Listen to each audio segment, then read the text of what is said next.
everybody, welcome back to the We Are Tearfund YouTube channel. I'm Emma and today I am joined by Junior Garr, who is a singer, songwriter from the UK. You've done loads of stuff in America as well. Do you want to tell us a bit more about what you do?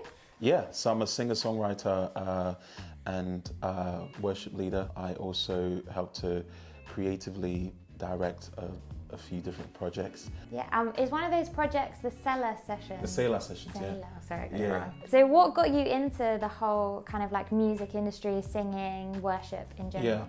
Yeah, I've always been into music. I've always been fascinated with sound and rhythm and beat and sounds. And so I was born in West Africa, Ghana, and that's where I learned how to play percussion, and that is my favorite instrument. So moving to the UK, I moved to the UK when I was 10 years old. I just got into it. My parents didn't love it, but that's what I wanted to do, and so it was something that I pursued with my whole heart, and I put my whole energy and time and effort and resources into it. Wow, and then you spent some time in America, right? Yeah. What were you doing there? Yeah, so about 10 years ago, I kind of had this moment that I just wanted to find out more about God. I wanted to, I felt like I was going to be doing this work of God for the rest of my life. And so I wanted to take some time out to just study about it, and I just finished university.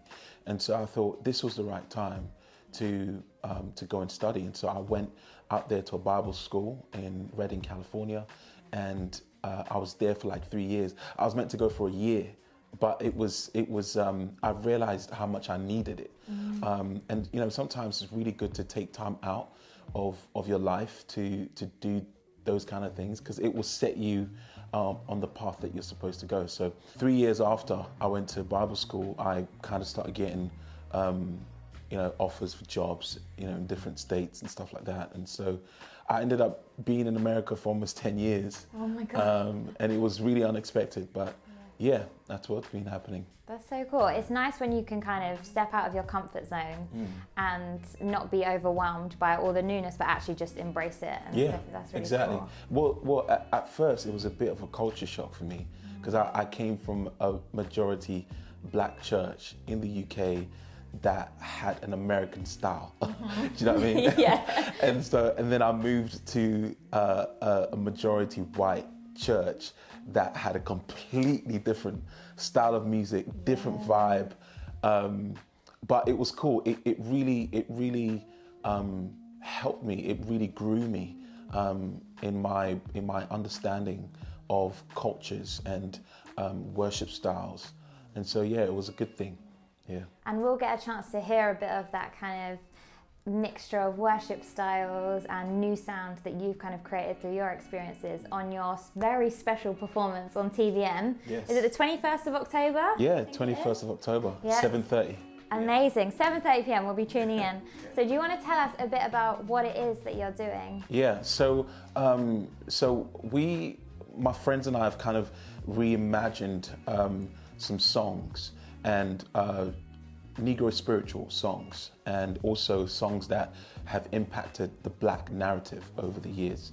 And so, for the longest time, I've always wanted to do something to help to educate, young black people and people who aren't black, just about black history, because I felt like growing up, coming from Africa, I didn't learn much about black history. I had to go out and find that education. And so, I thought that it was really important to create something that would educate about, not only about our breakthroughs and our victories, but also about the sorrow and the pain and just like the deep trauma that black people have faced over the years and are still facing now. And so that's what this project really is about. Yeah, and those songs that you've chosen, they have like specific meaning and weight to them, right? Absolutely. What was kind of the reason that you chose those songs? Yeah, so we've done a couple of Negro spirituals, and one of them is Wade in the Water. Wade in the Water was a song that was used by Harriet Tubman to inform the slaves to move out of their trail to get into the water, because what used to happen was that the slave owners would send their dogs out to find the slaves if they got away, because there was this big revolution and uprising that the slaves basically decided that we don't want to be slaves anymore, we want to be free, and so a lot of them started to escape. And Harriet Tubman was an incredible activist who used to basically help them escape. And so Wade in the Water was a song that was used to basically say, hey, come out of the trail and get into the water, because when you get into the water, the dogs won't be able to figure out where you are. So water has great spiritual significance. And in the Bible, there was a story of the angel of the Lord troubling the water at the pool of Bethesda. And the idea was that if you were by the pool and you were sick and you got into the pool after the troubling of the water, then you would be healed. And so Tubman would use these songs and these messages to help the slaves find freedom. Wow. And so Wade in the Water is an incredible song, but we've reimagined it, and we've put a bit of an Afrobeat spin to it, because I feel like right now there's almost like an African revolution that's going on with Afrobeats, coming out of Nigeria, coming out of Africa, and impacting the UK, and then impacting America, and then the rest of the world. And so I really feel like it's a sound that people can relate with. 100%. I just love it because that song that you've described tells so much history in one song. Yeah. And I'm like, I didn't know that. Yeah. Loads of people won't know that. But even in this one song that you're performing, it's like you tell a story that needs to be told and that a lot of people wouldn't know. They'd think, oh, it's just a nice song or a historical song, but it carries a lot of weight, and then to add the modern twist to it that you've added actually shows like, yeah, this still matters to us today, and we need to make it relevant. And I think that's an important thing of making history relevant to now. But what does music do to kind of shed a light on social justice issues or social issues in general? Yeah, well, I mean, there's never been a time like this to gather people and kind of release a musical piece of work like this, right? What music does is that it transcends everything.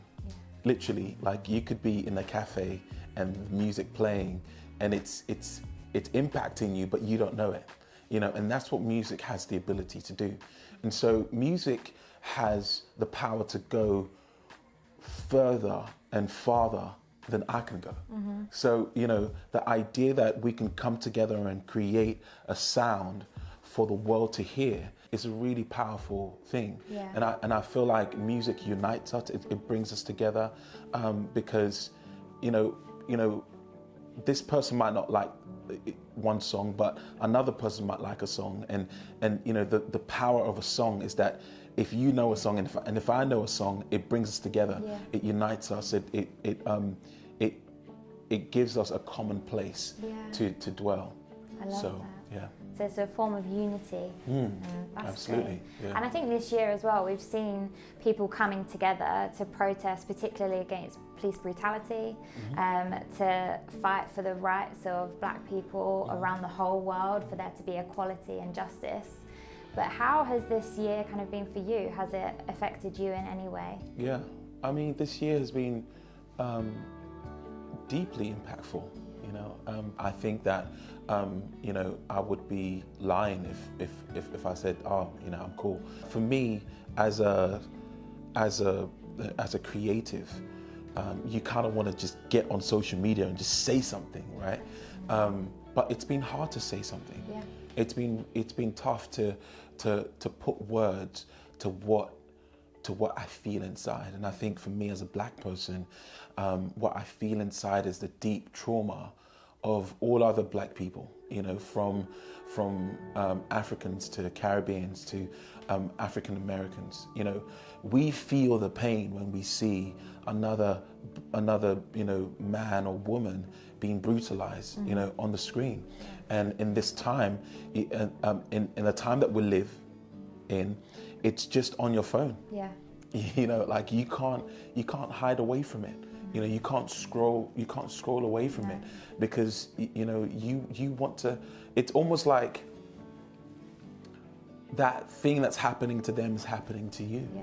And there's a deep trauma that that I feel every black person feels. Yeah. You know, and so for me as a creative, I think the biggest thing has been, you know, finding the time, the space to just write my feelings. Yeah. Write my feelings down in a book, or write my heart out, you know. And for the longest time, I've wanted to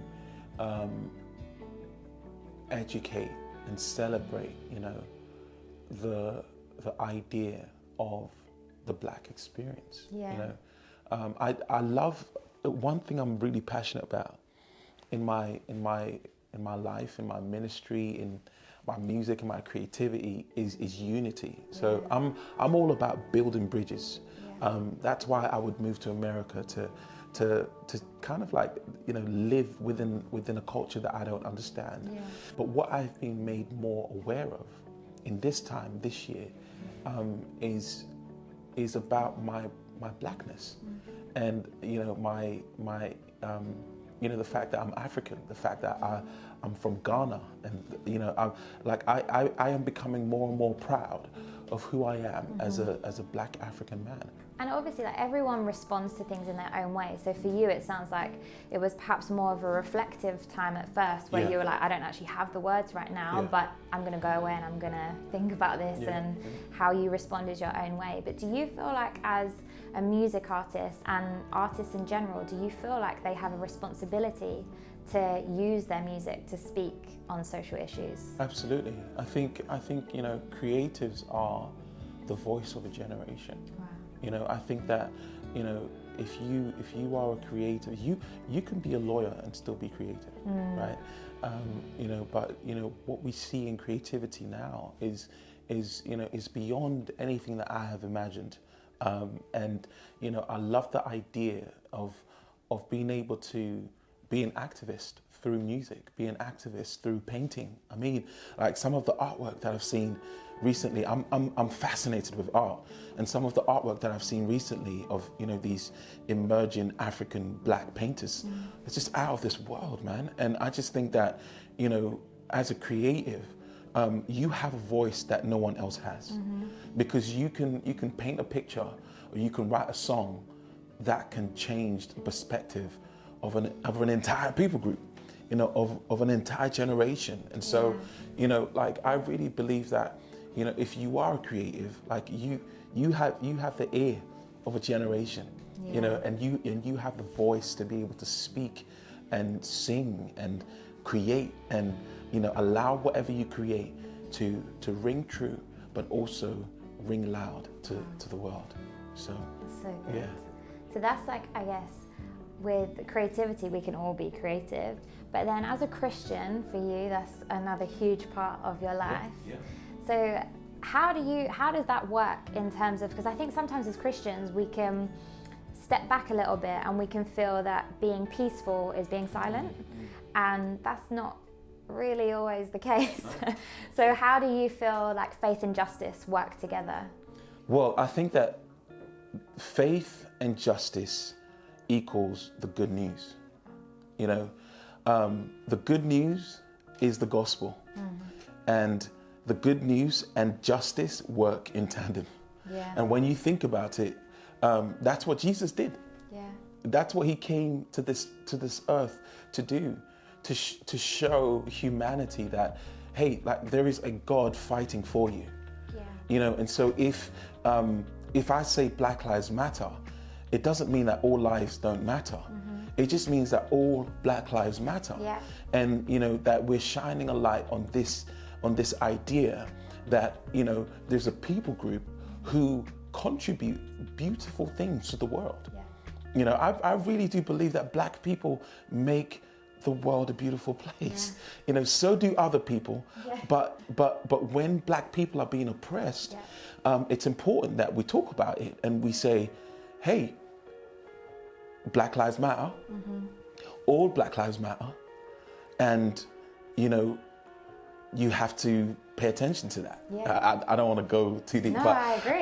you know, Totally. like I went to, like, I went to one of the protests, you know, and during lockdown, and I was deeply impacted. I felt empowered, but at the same time, I felt so weak, you know, and I was thinking to myself, how can I feel so strong and empowered right now, but at the same time, I feel like I can't do anything. You know, I feel like I can't say anything. And, you know, I think that it's really important during this time to find the balance and to find, you know, it's not like the right thing isn't just going to a protest. The right thing isn't just going on Instagram and writing out your heart, you know, and it isn't the wrong thing either. Yeah. You know, and you have to find the balance between both. That kind of leads me on to my final question, because I was going to just say, what is your encouragement for anyone who is wanting to do more to combat racial injustice, either as somebody who's experiencing it or as somebody who's an ally? And I guess in what you're saying, it's... I would say there's no wrong or right way to protest or to be an activist. Yeah. You can be an activist in your prayer closet. You can be an activist at home. You can be an activist on the street. You can be an activist as a creative. You can be an activist as a songwriter. Yeah. You can be an activist as a poet. You can be an activist as a painter. But, you know, there is no good or bad way of being an activist, as long as your protest and what you have to say is something that beautifies the world. Wow. Because I really believe that we're living in a time where I call it the Renaissance period. It's a new Renaissance, and as Christians, we get to bring a holy Renaissance. And what the word Renaissance means is rebirth. And so, you know, when there are things that are plaguing the world, social injustice plagues the world. It makes the world an ugly place. But, you know, who we are as Christians and the faith that we have in our hearts and the good news that we have to bring says we can make the world a beautiful place. So I can write a song, or I can reimagine a song that beautifies the world, and that, you know, because when you hear it, it makes you feel good. You know, and when you feel good, you make the world a beautiful place. Yeah.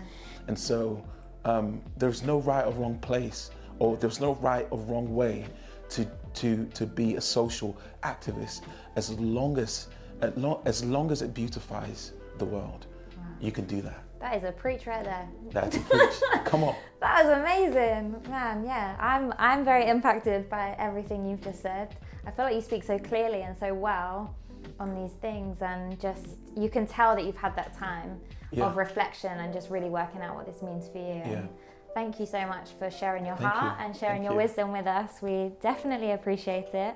But yeah, let us know what more can we hear from you? Yeah, so we've got the Black History Project coming out, and you know, with this project we gathered a choir of up to 70 people, and we recorded these reimagined songs, and it's incredible. Like, it's a real experience.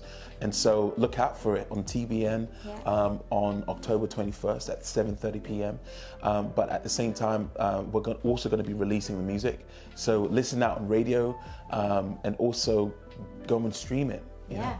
So And you've got your own EP, or is it now? Yeah, I've got an EP out at the moment called The Garden that we released in February. Wow. But we're also about to release an acoustic version of that EP too this month. So look out for it. And can we get that on like Spotify? Yeah, it's on all platforms. There you go, all guys. Platforms. All platforms. So Everything. easy. Yeah.